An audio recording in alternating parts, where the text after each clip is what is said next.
Je suis ici pour vous faire une démo de peinture vitrail. Je vais juste prendre le temps de vous parler un petit peu. C'est le projet rue Saint-Louis. Là, je suis un peu proche, on ne le voit pas au complet, mais au moins ça vous donne une petite idée de quoi je vous parle. C'est un nouveau patron que j'ai fait pour les portes ouvertes aujourd'hui. Et je vous l'ai présenté tantôt dans la présentation. Allô Marie-France! Alors, c'est ce que je vais vous démontrer. C'est sûr que là, je ne vous démontrerai pas toutes les étapes. On a choisi de parler de la section vitrail parce que souvent, les gens me demandent comment je fais la peau, la couleur peau, comment la travailler pour arriver à cette couleur-là. Je vais vous montrer vraiment plus détaillé parce que quand on l'écrit dans le patron, c'est difficile d'être hyper précise. Alors, bonjour Lise. Alors, de me voir faire, puis je vais vous montrer comment corriger si ça ne marche pas, comment recommencer. Allô, Chantal, c'est le fun. Ah, c'est le fun de vous savoir. Là. Je me répète tellement, mais autant ça vous manque, autant ça nous manque de vous voir et d'être ensemble. Mais c'est le fun qu'on ait organisé ça. Je suis très contente que Carole et Bruno soient lancés à dire on essaye ça puis on le fait. Fait que je pense qu'on va avoir une belle journée. Fait que comme je disais, je vais vous montrer plus la partie vitrail, mais je veux juste vous en parler un petit peu plus en détail. Alors, c'est un projet qui est vraiment fait sur le même principe que la rue Saint-Louis pour celles qui l'ont déjà vu, qui l'ont déjà fait l'autre projet. Ça fait partie un peu de la série Les Copines aussi, là, c'est dans le même style, c'est un mélange acrylique et collage et faux vitrail. Fait que je commence dans ça, je commence par faire le ciel. Ensuite, je vais travailler toute la partie collage, qui est le château est tout collé en papier journal, et la partie ici de la terrasse en avant des personnages. Ensuite de ça, j'ai fait l'arbre aussi en papier journal, puis l'arbre est tout plissé, donc c'est ce qui donne sa texture d'écorce. Puis, un coup que ça c'est fait, là, on vient appliquer l'acrylique, les couleurs acryliques dans le bas de la toile. Comme ici, le blanc du bas de la toile, c'est le blanc de la toile, tout simplement. C'est très... ben là, vous ne le voyez pas, excusez. Mais vous allez le voir. Je vous ferai une petite... je vous le montrerai au complet à la fin. Alors, puis les arbres, il y a de la texture avant de venir mettre le vitrail dessus. Fait que, puis les personnages, eux autres, sont faits vraiment après. Il y a du cerne-relief au contour et travaillé en faux vitrail, tous les personnages au complet. L'arbre, les personnages et les feuillages. Alors, je vais tourner la caméra pour pouvoir vous faire ma petite démo sur la peau et certaines parties de vitrail. Alors, je vous tourne ça. Je m'en rapproche un petit peu. On va juste tourner la caméra, puis tourner mon iPad. Voilà.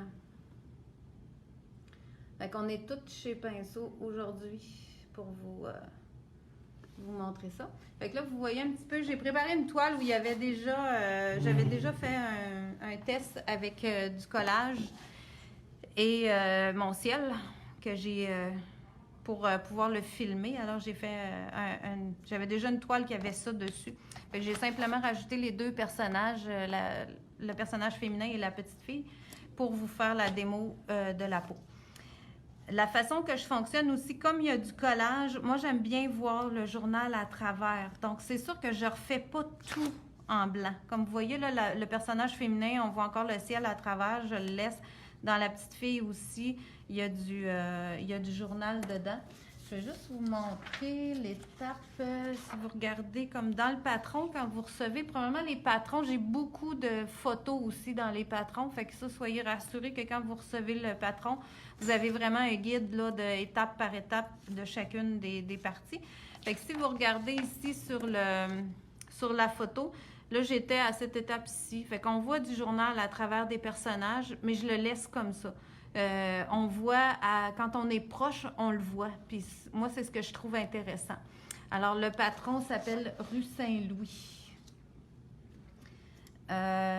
Alors, pour la peau, par contre, là, je veux vraiment que la couleur peau ressorte clean, je dirais, là, complètement neutre, qu'il n'y ait pas d'écriture à travers de la peau. Je la veux à travers des vêtements ou des cheveux, mais pas la peau. Alors, c'est là que je viens refaire soit de l'acrylique blanc ou parfois, les premières couches, je vais les faire avec un crayon acrylique, ça va plus vite, puis ça me permet de continuer mon projet. Fait qu'un coup que mon blanc est fait, puis j'en mets la plupart du temps 3 couches, je sais que ça prend de la patience, mais ça fait bien. Fait que quand j'ai une belle couche blanche, je peux commencer à travailler ma peau, mes couleurs vitrail. Je vais juste monter un petit peu ma petite plaquette. Ici, tout ce que j'utilise aussi est disponible chez Pinceau, ainsi que les patrons. Les patrons, maintenant, on les fait toujours aussi en PDF. Alors, vous pouvez les commander puis les recevoir en PDF sur votre ordinateur, si vous voulez. Pour faire la peau, j'utilise le vitrail sable numéro 30, le rose numéro 21 dans vitrail aussi, et le médium éclaircissant transparent. Et pour une meilleure réussite aussi, ayez un médium éclaircissant neuf, alors ou récent. Parce que s'il est un petit peu plus âgé, il a jauni un peu, alors il va vous donner une peau plus colorée. Tandis qu'ici, vous voyez, il est neuf, là, puis il est déjà un peu jaune. C'est sa particularité, là, il est déjà comme ça. Sauf que s'il est plus vieux, il va trop colorer. Pour brasser les vitrails, je les mets le pot à l'envers. Je fais juste les rouler dans mes mains. Le sable, j'en mets un tout petit peu dans mon cup. Puis comme vous voyez, c'est très, très foncé. Et le rose aussi, très peu à la fois. Et je prends un cup neuf dans lequel je vais venir faire un petit mélange avec du rose. Puis là, vous voyez, je travaille toujours, moi, avec les pinceaux Dagger. C'est les pinceaux Iris de PBO. J'en ai un plus petit, un plus gros. J'ai un numéro 2 et un numéro 6. Moi, je préfère au pinceau. C'est une question de goût. Vous pouvez adapter ça si vous préférez avec des bâtons ou autre chose. Je mets un peu de rose.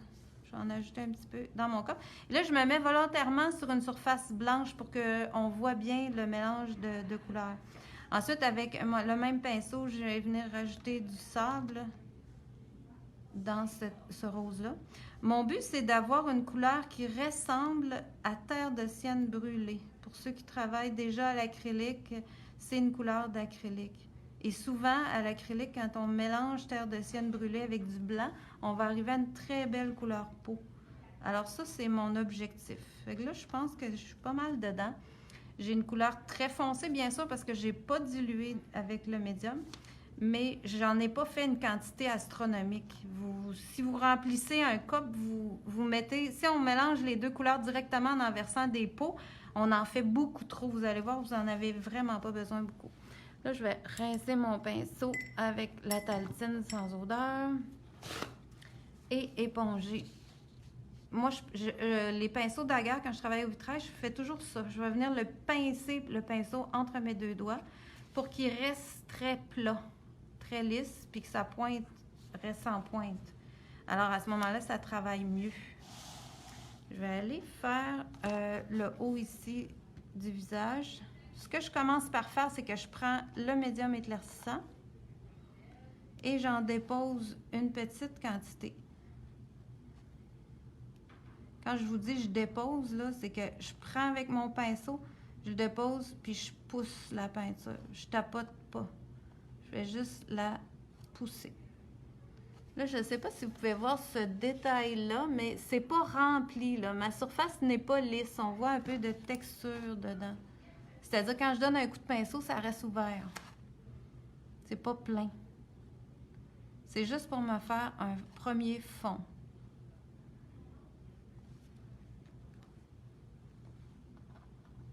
Ensuite, je prends mon mélange et j'en dépose dans les endroits où je sais que je veux plus foncé. Mais comme vous voyez, là, j'ai juste trempé le bout des poils du pinceau qui avait du médium déjà dedans. J'en mets vraiment pas beaucoup. Ici à l'arrière, le long des cheveux. Puis ça se peut que j'en mette trop, fait que je vais m'ajuster après. Le long des cheveux. Puis là, comme je m'amuse souvent à dire aux élèves qui viennent en cours, là, c'est très laid. J'essuie mon pinceau. Et là, je commence à mélanger avec ce que j'ai sur ma surface.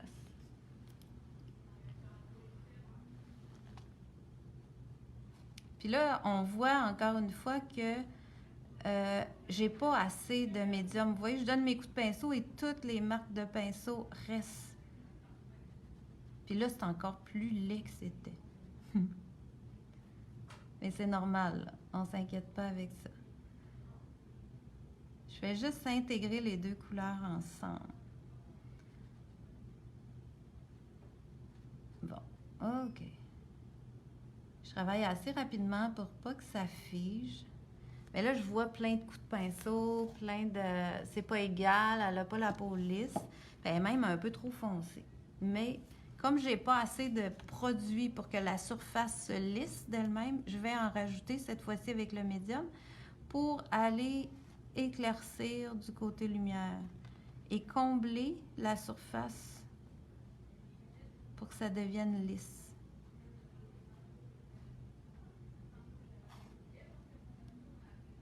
Comme ça, doucement, puis le traîner de l'autre côté, jusque dans le visage. Déjà, elle commence à s'améliorer. Si ça dépasse, je prends un petit Q-tips, je viens l'essuyer. Ensuite, là, je viens travailler juste, je vire mon pinceau à l'envers, puis je viens travailler avec juste la pointe de mon pinceau. Je vais essayer de vous rapprocher.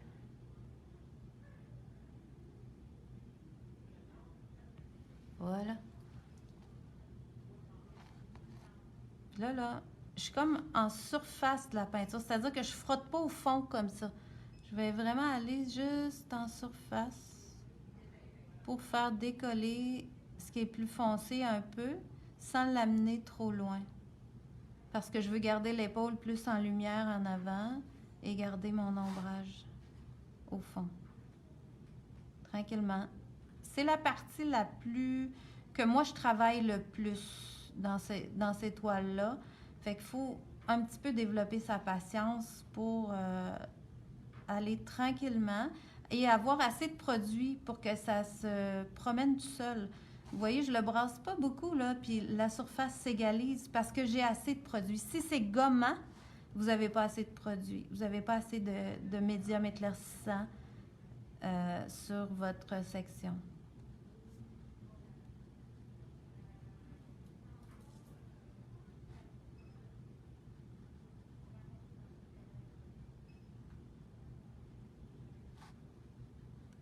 Puis je continue tranquillement comme ça, je fais le tour de toute ma section. Puis avant d'aller faire une autre section de peau, je vais m'assurer que celle-ci est à mon goût. Parce que si vous commencez à mettre du médium partout dans vos sections de peau, là, ils ont le temps de figer puis vous n'êtes plus capable de les bouger. C'est bien important de diviser par des petites sections pour être capable de bien travailler. Tranquillement, voilà. Oui, oui. J'ai une question qui Oui. dit, est-ce qu'il y a du cerne vitrail? Du cerne vitrail. Ça doit être du cerne relief. J'ai du cerne relief partout autour de mon personnage, puis il est assez épais. C'est bien important qu'il soit assez bombé. Si vous regardez, là, vous le voyez d'ailleurs à l'écran, là, je le vois, il est pas petit, mon cerne, là, il est très bombé, puis il est pas parfait non plus. Quand mon vitrail est mis, là, ça paraît plus, ça. Fait que je cherchais pas à être trop perfectionniste non plus là-dedans, mais oui, il y a du cerne relief tout le tour. Si c'était ça la question. Je pense que oui. Ouais. OK. Là, ici, l'épaule, je trouve ça bien, la partie du bras. Je trouve son visage un peu foncé. Qu'est-ce qu'on fait dans ce temps-là? Là, tout est encore très liquide. Il n'y a rien de figé parce que j'en ai mis assez épais. J'ai assez de produits. Donc, si je la trouve trop foncée, j'ai en enlevé avec un Q-tips. Je me fais un petit trou. Et je remplace l'espace par du médium parce que je veux plus clair. Et je recommence à intégrer la couleur qui est restée sur la toile avec le médium que je viens d'ajouter. Il faut vraiment prendre notre temps. C'est ça le truc.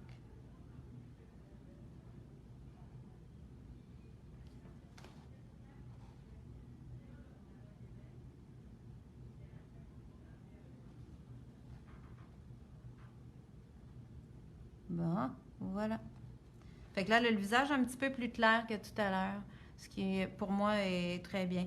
J'ai des petites variations aussi là, dans sa couleur de peau, mais ça, c'est normal. On en a toutes aussi, donc c'est pas grave. Puis, quand vous allez venir faire, admettons que je continue, là, puis que je fais un petit peu le bras ici en haut, puis que je le fais pas tout à fait la même couleur que le visage.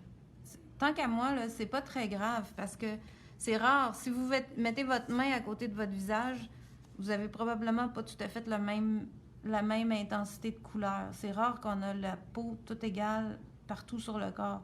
Donc, ça pour moi, là, c'est pas un problème. Je reprocède de la même façon. J'ai déposé mon médium, un petit peu de couleur. Et je reviens encore avec le médium par-dessus pour combler l'espace cette fois-ci. Puis vous voyez, la toile que j'ai, elle a une grosse texture dans le coton de la toile, est très texturé. Fait qu'il faut que mon vitrail, j'en mette beaucoup pour que ça devienne lisse. Ça peut être une indication aussi de savoir si vous en avez assez ou pas. Je perds le grain de toile, en fait, quand j'ai assez de vitrail.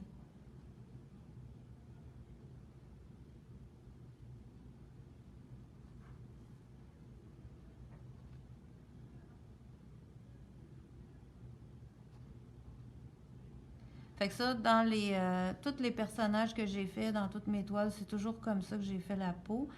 La seule chose, je vous dirais, si vous arrivez puis que vous faites quelque chose qui est beaucoup plus grand comme section, là, j'ai des très petites sections, même dans ma vraie toile, même si les personnages sont un peu plus gros que ce que j'ai en démo aujourd'hui. Les sections ne sont pas grandes, c'est facile à faire.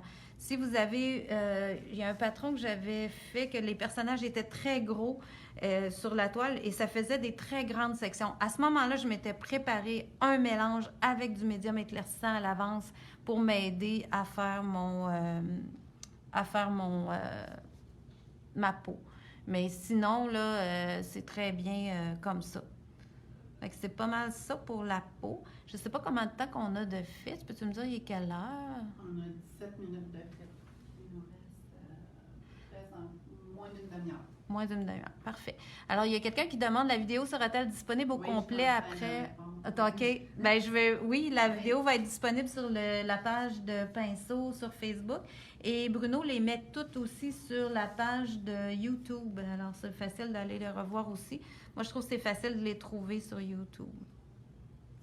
Alors, si vous voulez, je vais vous faire une petite démo pour soit les cheveux. Je vais vous faire un petit peu les cheveux pour vous montrer dans le personnage féminin. Pour les cheveux, j'ai commencé en premier avec... Je veux juste m'assurer que je vous remontre la même affaire que ce que j'ai vraiment fait. Ouais. OK. J'ai commencé avec sable. Ouais, c'est ça. Parfait. Fait que avec la couleur sable, qui est la même couleur qu'on a mis dans le mélange peau. Je prends toujours mon pinceau Dagger. Lui, il est neuf, là, il va super bien. Ça fait la différence aussi. Et puis là, au lieu de déposer, comme tantôt, je déposais des grosses gouttes de couleur, cette fois-ci, dans les cheveux, je travaille pas mal tout le temps comme ça. Je viens vraiment suivre la forme des cheveux avec mon pinceau. Alors, quand je dis, là, je mets la couleur en suivant le cendre-relief, c'est parce que je dépose une petite goutte de rien, très peu à la fois, contrairement à quand je fais du remplissage. Et là, je suis les cerne-reliefs. Donc, ça crée des mèches. Ça crée des espaces plus minces et plus épais.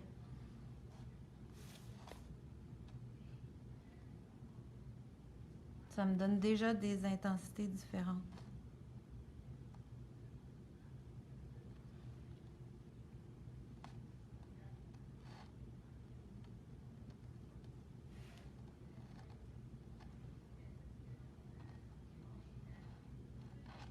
Ici, je trouve que j'en ai beaucoup, je repasse le pinceau.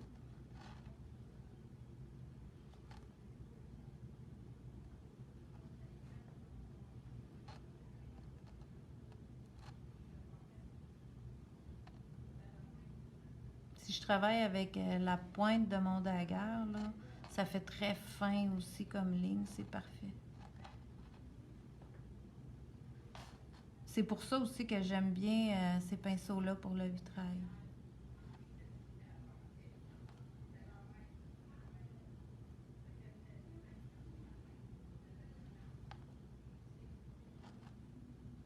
Puis c'est le fun de travailler avec du vitrail.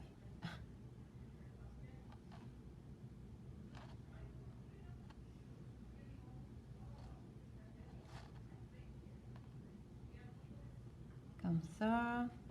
Puis j'en ajoute un petit peu, très peu, mais un petit peu plus à chaque fois, à chaque coup de pinceau.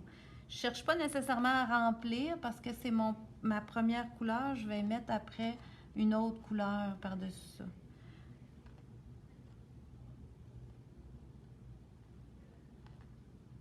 Fait que pour la première couleur, je m'en viens pas si mal. On va juste y rajouter quelques intensités dans ça.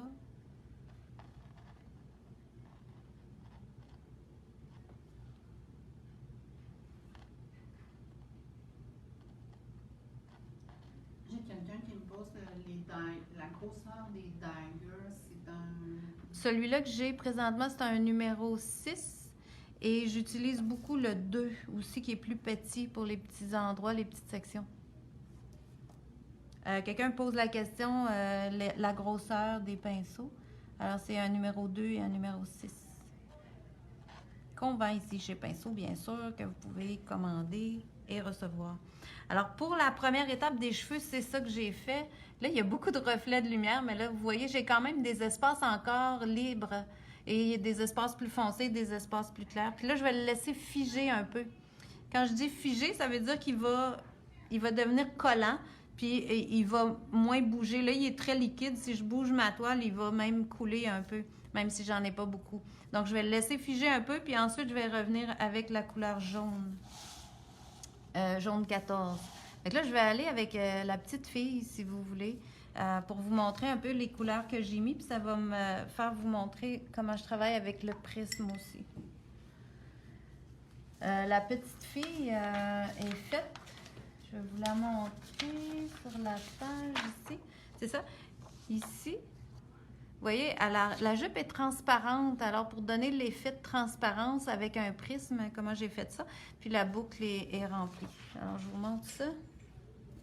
J'ai encore du temps? Ouais. Oui, on a 22 minutes de fait. Parfait. C'est un bon 20 minutes. Parfait.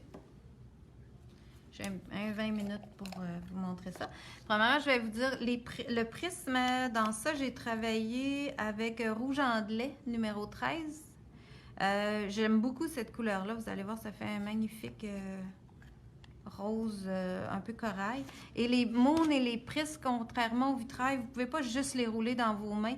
Il y a vraiment toujours une épaisseur au fond. Il faut vraiment les brasser avec un bâton. Vous n'avez pas le choix.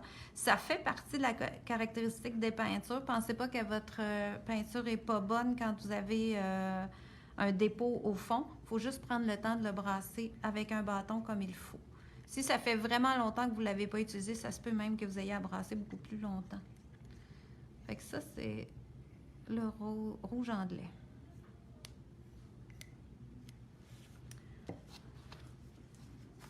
Et encore une fois, je vais utiliser un petit cup pour un nouveau petit cup. Pourquoi j'utilise des cups aussi? Je ne sais pas si tout le monde fait ce genre de... Je vais rapetisser un petit peu mon focus. Vous voyez, j'ai ma petite plaquette ici. Ça, on en vend ici chez Pinceau. Les ronds sont taillés vraiment pour la grosseur de la bouteille de ce côté-là. Et ici, pour les petits cups en plastique que je peux venir mettre. Quand j'ai des couleurs très foncées, là, des fois, ça devient mystifiant. On ne sait plus quelle couleur est laquelle. Si je travaillais, exemple, avec le sable et j'avais du brun à côté, ce serait presque pareil. Alors, on est sûr qu'on ne se perd pas dans nos couleurs parce qu'on remet sur la plaquette. Ça, c'est bien pratique. Pour ça. Puis, ça aide à garder de l'ordre sur votre table de travail. Alors, dans la jupe, j'ai travaillé avec le médium éclaircissant et le rouge anglais. Juste une petite question. Oui. Faut-il les remiser la tête en bas pour les prismes et les moons? Non, ça, je n'ai pas trouvé de différence entre pour le remisage. Je n'ai pas vu de différence que je les garde à l'envers, à l'endroit. Ça ne change pas grand-chose. La question, c'était est-ce qu'on les garde la tête en bas? Ouais. Mais moi, j'ai vraiment pas vu de différence. Dans le petit corsage, je me suis servi du rose 21 pour faire de l'ombrage. Même chose dans la boucle. Je vais faire juste une petite partie de la boucle, là, puis du corsage, je veux vous montrer plus la jupe. Ça devient ma partie ombrage. Fait que je la dépose en premier, puis je dépose, là. C'est-à-dire que là, je niaise pas, là. Je dépose des petites gouttes, mais parce que les sections sont petites, mais je dépose vraiment liquide. Je peins pas. Souvent, c'est la différence que je fais. C'est-à-dire que j'étire pas la couleur. Ensuite, avec le prisme, je viens aussi déposer. Et pour le prisme, c'est encore plus important, là. Vous voyez l'épaisseur que je mets? Il y a quelqu'un qui dit que c'est donc pas nécessaire de mettre de médium comme sur le visage. Fait que, il va direct. Oui, parce que là, je veux pas de transparence. Quelqu'un me demande, est-ce que c'est pas nécessaire de mettre de médium? Non, parce que je veux pas de transparence. Je travaille avec le prisme qui est très opaque. Et le prisme, il va faire des alvéoles, il va faire un motif. Si vous lui mettez du médium éclaircissant, et il fera pas ses motifs. Fait que là, c'est un produit qu'on travaille opaque. Si vous faites des projets avec ça, il faut penser que lui, il va devenir opaque. Dans le cas présent, c'est parfait, là, parce que j'étais sur un fond bleu. Donc, puis je dépose comme ça. Fait qu'on voit un peu la différence là, d'ombre et de lumière. Si je viens faire le début de la boucle ici, si vous allez le voir aussi, je dépose vraiment une bonne goutte. Pour remplir l'espace. C'est toujours ce que je cherche à faire. Là, je redépose mon petit plat à côté. J'essuie mon pinceau. Puis quand j'ai pincé mon pinceau dans ma napkin comme ça, et là, ça fait qu'il redevient mon outil parfait parce qu'il est très mince, très aplati. Et là, je peux venir mélanger un petit peu, à peine, mon rose avec mon prisme. Puis ça me fait des beaux petits motifs marbrés. Puis je le mélange pas plus que ça parce que je veux qu'il reste visible quand même. Je veux que mon rose foncé reste en bas pour faire mon ombrage. Donc, je veux pas le mélanger trop. Si vous le mélangez trop, il va tout disparaître. Vous allez avoir une surface uniforme. Même chose pour la petite boucle. Après ça. Si je vous démontre comment j'ai fait la jupe, parce que là, je veux de la transparence. Alors, la question tantôt, c'était, tu mets pas de médium éclaircissant avec le prisme? Ma réponse était non, parce que dans le cas du corsage et de la boucle, je veux de l'opacité. Par contre, là, je vais vous le démontrer en mettant du médium éclaircissant, parce que dans la jupe, je veux de la transparence. Fait que là, tout est une question de ce que vous voulez avoir comme résultat. Parce que c'est pas dit, faut pas mettre de médium avec le prisme. C'est pas une question de il faut pas ou il faut, c'est une question de résultat que vous voulez avoir. Fait que là, dans la jupe, ce que j'ai commencé par faire, c'est que j'ai déposé une petite quantité. C'est-à-dire que encore une fois, je n'ai pas tout rempli. Je dépose dans une section une petite quantité de médium, pailleté cette fois-ci, parce que je voulais les petites paillettes, je voulais que ça fasse fille. J'essuie mon pinceau. Et je reprends mon rouge anglais parce que je voulais la même couleur. Je voulais que ça se répète comme le corsage. Et là, j'ai déposé des gouttes de prisme, mais pas trop. J'essuie mon pinceau parce que là, j'ai peur d'en mettre trop. Et je viens juste tourbillonner là-dedans pour le mélanger avec mon médium puis aller chercher de la transparence. Alors, c'est sûr que dans ma jupe, le prisme ne fera pas son motif parce qu'il va être dilué dans du médium. Mais dans mon cas ici, je voulais juste l'effet de la couleur, que ce soit dans la même tonalité que mon corsage, donc c'est parfait. Ici, ben moi, je suis amusée à sortir à l'extérieur de mon scène-relief, à le faire tourbillonner pour qu'il ait l'air dans le vent, encore plus. On va en remettre un petit peu ici. Comme ça.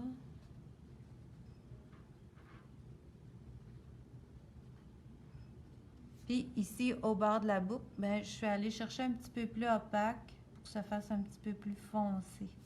Fait que là, j'en remets doucement. Fait que comme vous voyez, là, je fais beaucoup d'allers-retours. Je fais presque rien en une seule étape. Je reviens, je redépose, je retravaille toutes les sections une après l'autre. Fait que ça me donne ma petite section de jupe. Puis aussi, prenez le temps de diviser par section. Vous voyez, là, je n'ai pas entrepris la jupe au complet. J'en ai fait juste un petit bout. Puis dans ça ici, j'ai terminé en ramenant de la paillette pour que ça paraisse un peu plus. Mais cette fois-là, j'ai déposé vraiment des gouttes dans le bas de la jupe. Je trouvais que ça faisait très joli, très fille.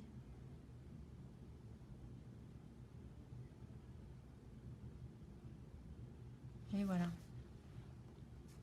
Fait que là, après, je continue l'autre section à côté. Celle-ci est terminée, très finie. Donc, je m'en soucie plus. Je peux aller ailleurs. Je vais vous refaire juste un petit bout jusqu'aux jambes. Puis là, normalement, j'aurais eu fait mes jambes avant. Un petit peu de médium. Et là, je me sers du prisme. Il a quand même fait un petit motif. C'est très joli. Vous ne devez pas le voir, mais ça fait un bel effet. Vraiment. Je m'en viens comme ça en tourbillonnant. Garder la transparence. Puis là, c'est le fun. On va voir tout mon journal à travers. De là, la pertinence de ne pas tout remplir du premier coup, de voir les choses, de vous donner le temps de voir d'analyser ce que vous faites. En plus, on est encore plus au moment présent quand on fait ça. On est toutes là. Et j'ai déposé mon prisme. Et là, je reviens avec un peu de médium pailleté. Faire des petites gouttes pour des petits motifs.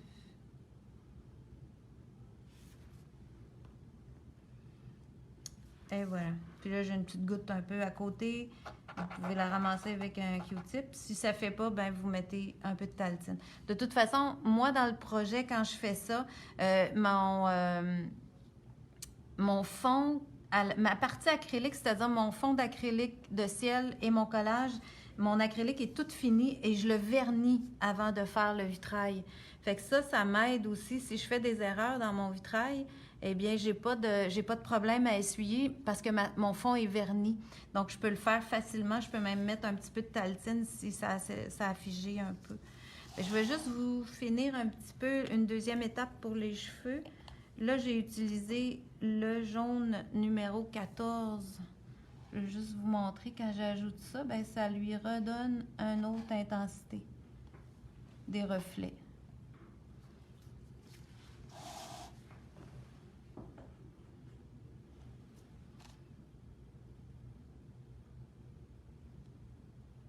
Là, à la différence de tout à l'heure, je viens peindre. Je viens vraiment glisser mon pinceau. Donc, je n'ai pas épais de peinture.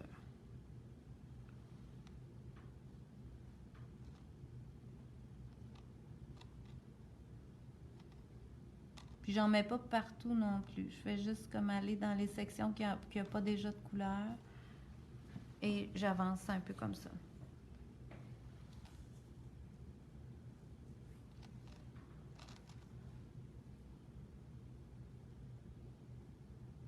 C'est sûr que là, pour faire les pointes comme ça, il faut vraiment avoir un pinceau pratiquement neuf ou un liner ou autre chose là, qui vous ferait vraiment les pointes. Fait que ça me donne à peu près ça pour les cheveux. Pour ce qui est de la couleur, là, je le finirai pas aujourd'hui parce qu'il n'y aura pas assez figé. Mais un coup que j'ai mes mèches comme ça puis que je vois encore un peu des différences dans les couleurs, je le laisse figer encore une fois. Et je vais revenir mettre une couche de médium égale partout quand il va être bien figé, c'est-à-dire qu'il ne bougera plus. Quand je vais mettre mon médium, les couleurs ne viendront pas toutes se mélanger, ça va rester un peu séparé. Fait que j'attends, puis je le laisse figer. Fait que c'est pas mal ça pour ma petite démo aujourd'hui au niveau du vitrail. On a une petite question. Oui. Quel vernis, est-ce que tu pourrais répéter, quel vernis et combien de couches pour ton fond que tu as parlé tout à l'heure? Bien, le vernis, c'est comme d'habitude, moi, la question, c'est quel vernis, combien de couches? Bien, quand je vernis à un acrylique, c'est toujours un minimum de 2 couches. Ça, vous pouvez vous dire ça en partant. C'est rare qu'on réussisse à faire égal partout en une première couche. Donc, c'est sûr que c'est 2 couches de vernis. Dans ce cas-ci, j'ai utilisé le vernis satin parce que satin de Liquitex. Moi, j'aime bien le Liquitex. Mais ça pourrait être un vernis satin n'importe quelle marque si vous en avez déjà à la maison. Le pourquoi je prends satin dans le cas de ces projets-là, c'est parce que je l'ai fait en faux vitrail. Le faux vitrail est très brillant, donc j'aime bien avoir un contraste entre mon acrylique et mon faux vitrail. Fait que la plupart du temps, je vais aller vernir satin dans le fond pour l'acrylique et je vais finir avec le vitrail que je vais laisser comme ça pour avoir un contraste de brillance. C'est ça. C'est à peu près ça ma réponse. Puis ça dépend des projets. Des fois, je vais vernir aussi. Je ne sais pas si vous avez écouté. S'il y en a parmi vous qui ont écouté mon vidéo avec haute couture ou qui ont fait le projet soir de première, dans ces projets-là, j'ai verni à l'huile. J'ai fait un fond à l'acrylique, puis j'ai fait les personnages en vitrail, puis là, j'ai verni à l'huile. Ben pourquoi là, j'ai verni à l'huile? Ben parce que j'avais décidé que je le faisais tout d'un bout. Alors, si je voulais vernir la partie vitrail aussi, je n'avais pas le choix d'utiliser un vernis à l'huile. C'est vraiment une question d'y penser quand vous le faites. Si rendu après l'acrylique dans votre projet, vous dites là, le reste, je veux le faire au vitrail, vous avez toujours le choix de vernir en vernis à l'acrylique, puis de faire votre vitrail par après. Ça, c'est vraiment une question de choix. Puis les 2 autres projets aussi étaient beaucoup plus modernes, alors je voulais qu'ils soient tous brillants, très, très brillants. C'est ce que le vernis à l'huile me donnait. Mais pour ceux-là, avec comme rue Saint-Jean ou rue Saint-Louis, j'ai travaillé avec un vernis satin en premier à l'acrylique et j'ai fini avec juste la peinture vitrail. Alors, ça va être ça pour aujourd'hui. On est pas mal... La peinture vitrail, ça conserve combien de temps? Eh mon Dieu, la question. La peinture vitrail se conserve combien de temps? Moi, j'en ai que ça fait très longtemps. Je ne sais pas pourquoi. Ça ne se conserve pas. Toutes les couleurs ne durent pas aussi longtemps. Pourtant, ils sont tous ensemble. Il y a des couleurs qui vont, je dirais, épaissir plus vite que je ne suis pas capable de m'en servir. Il y en a d'autres que j'ai eues pendant des années puis que j'ai passé à travers des pots. Je sais pas. J'ai vraiment pas de réponse à ça. Il faudrait demander à PBO c'est quoi leur barème ou comment ça se passe. C'est sûr que le truc de travailler avec des petits copes comme j'ai ici, là, puis d'en verser très peu à la fois, ça, c'est très important. Parce que si vous travaillez avec vos pots ouverts, là, la peinture, c'est de la peinture à l'huile. Donc, le solvant s'évapore constamment tout le temps que vous travaillez sur votre projet. Tandis que moi, ici, là, le solvant, il s'est évaporé seulement dans mes copes que je vais jeter après. Parce qu'il n'y en a presque pas dedans. Ça me fait pas mal au cœur de jeter ça. Je n'ai pas mis beaucoup. Donc, j'en verse très peu à la fois dans mes copes, de façon à ce que quand j'ai fini, j'ai presque pas de perte et mon pot est intact. Si je remets mon vitrail dans mon pot après, bien, premièrement, lui, il est peut-être contaminé parce que j'ai joué avec mon pinceau dedans, donc je vais contaminer mon pot. Et je vais remettre quelque chose qui est épaissi, donc il va faire épaissir mon pot. En tout cas, ça, c'est mon principe à moi, là. Ça, les copes, je les jette après. Je ne les remets pas dans mon pot. Fait que ça, c'est vraiment une question de choix pour vous, mais ça peut aider à la durée de vos peintures vitrail. Puis, j'avais une élève que ça faisait 4-5 ans qu'elle n'avait pas touché à ses pots, puis on les a tous ouverts, puis on en a récupéré au moins la moitié. Fait que je dirais que c'est quand même assez durable. Comme je vous disais, ça dépend des produits et des couleurs aussi, là. Ça dépend des couleurs. Oui, beaucoup des couleurs. C'est ça qu'on se dit, moi puis Brigitte. C'est Brigitte qui est avec moi aujourd'hui pour m'aider à répondre à vos questions. Tu pourrais, avant de terminer, tu peux peut-être rappeler que la boutique est ouverte parce que j'ai eu ces questions. Ah oui, la boutique est ouverte. Oui, je vais juste vous répéter ça. Bien, je vais revenir, je vais vous montrer ma face. On va revenir en avant. Ah, ça sera pas bien long. On va tourner ça. Vous avez vu le beau plafond de chez Pinceau? Ah, un petit peu. On va essayer de mettre ça un petit peu plus haut. Voilà. OK. Bien, c'est ça. On est tous ici aujourd'hui. On vous fait des démos en direct. Et on a présenté nos nouveaux modèles ce matin. Je ne sais pas si vous n'étiez pas là à 9 h. On a fait le tour vraiment de l'Atlas pour vous faire une tournée de chacun des projets. Et on vous présente les nouveaux patrons. Moi, j'en ai 5, Brigitte en a quelques-uns, Ariel, Julie a fait plusieurs projets aussi. Alors, on a tous des nouveaux projets à vous présenter. La boutique est ouverte, Carole aussi en a fait. Alors, on est tous ici. Si vous voulez passer, c'est ouvert. C'est sûr que là, il y a toutes les consignes, le chemin, le sens à suivre, comme à l'épicerie, puis tout le kit. On est bien conscient de ça, puis il faut limiter aussi le nombre de personnes. Mais c'est quand même ouvert. Vous pouvez aussi commander en ligne et vous pouvez commander et passer chercher en magasin. Puis on a la promotion des cocos. Alors, la promotion des cocos, si vous achetez aujourd'hui, on ouvre le coco pour vous et vous avez le pourcentage qui est dans le coco qui est de 5 à 100 %. Alors, ça peut être intéressant là, de faire une commande puis de recevoir un bon rabais. Alors, pour moi, c'était ce projet-là aujourd'hui. Juste vous le montrer peut-être d'un peu plus proche, dans une meilleure lumière.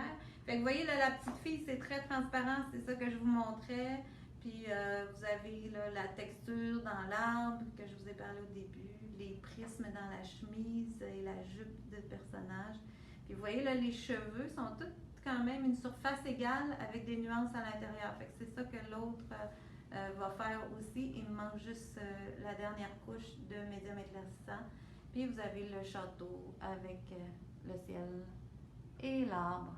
Voilà, ça vous l'avez vu au complet.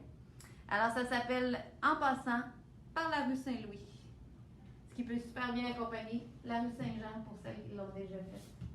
Alors c'était ça pour aujourd'hui, pour maintenant, parce que je vais revenir tantôt à 3 heures vous faire une démo avec mon projet Providence. Alors une partie de ce projet-là, parce qu'il y a beaucoup d'étapes aussi, mais je vais vous démontrer une partie avec les encres, avec la texture. Alors si vous êtes capable d'être là pour 3 heures cet après-midi. Puis il va y avoir une autre démo après moi. À chaque heure, on en fait. Alors soyez alerte à ça. Puis ils vont être aussi disponibles sur le site, la page de Pinceau et sur le YouTube de Pinceau. Fait que je vous dis un beau bonjour. Puis